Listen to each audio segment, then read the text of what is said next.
Drama गुलाम बादशाह सुंदरी अपनी story और कास्ट के बायस खासी पॉपुलैरिटी हासिल कर रहा है। इस ड्रामे का सेंटर वैसे तो एक लव स्टोरी है, लेकिन इसके अलावा जात पात, अमीर गरीब और पॉलिटिक्स भी इस ड्रामे की कहानी का हिस्सा है, जो हमारी सोसाइटी की असलियत को खोल कर रख देता है। ड्रामे की 5वीं और 6ठी एपिसोड में ज्यादातर इसी जात पात से जुड़ी हार्श रियलिटीज को दिखाया गया है। अगर आप ड्रामे की कहानी से वाकिफ नहीं तो ब्रीफली बताते चलें कि कहानी 3 कैरेक्टर्स के गिर्द घूमती है, जिसमें गुलाम यानी इमरान अशरफ, बादशाह यानी जावियार नुमान एजाज और सुंदरी यानी हिना अफरीदी। बादशाह एक इन्फ्लुएंशियल पॉलिटिशियन का बेटा है, लेकिन एक मिडिल क्लास लड़की पर दिल हार बैठता है। गुलाम सिर्फ नाम का नहीं बल्कि बादशाह के खानदान का भी गुलाम है और उसकी माँ उनकी हवेली की नौकरानी है। गुलाम अलबत्ता आला तालीम हासिल करके डॉक्टर बन जाता है और गुलाम और बादशाह दोनों की दोस्ती अपनी मिसाल आप है। 5वें एपिसोड में दिखाया गया है कि बादशाह को इश्क का बुखार चढ़ गया है और बादशाह की माँ साहबजान, जिनका किरदार सलमा आसिम ने निभाया है, वो गुलाम पर बुरी तरह गरजती बरसती है और उसको कमजात होने का ताना देती रहती है और उसकी माँ लाजो यानी साइमा कुरैशी की लाई हुई मिठाई को भी ठुकरा देती है।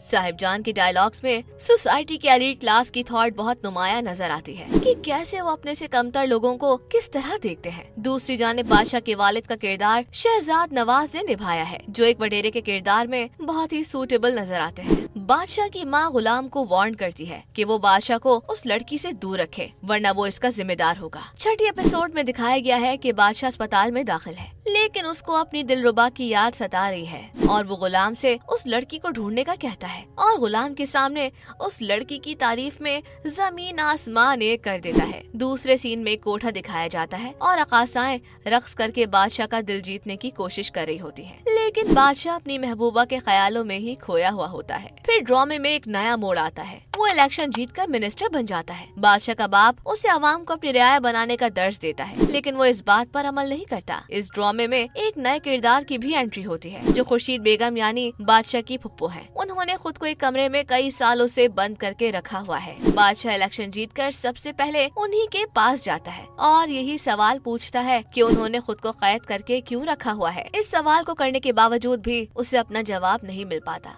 शायद आगे की एपिसोड में इन सवालात के जवाब मिल जाए। तो व्यूअर्स, आपको हमारा ड्रामा रिव्यू कैसा लगा कमेंट सेक्शन में जरूर बताइए। इस वीडियो को लाइक करें, शेयर करें और मजीद ड्रामा रिव्यूज के लिए हंगामा एक्सप्रेस को सब्सक्राइब करना ना भूलें।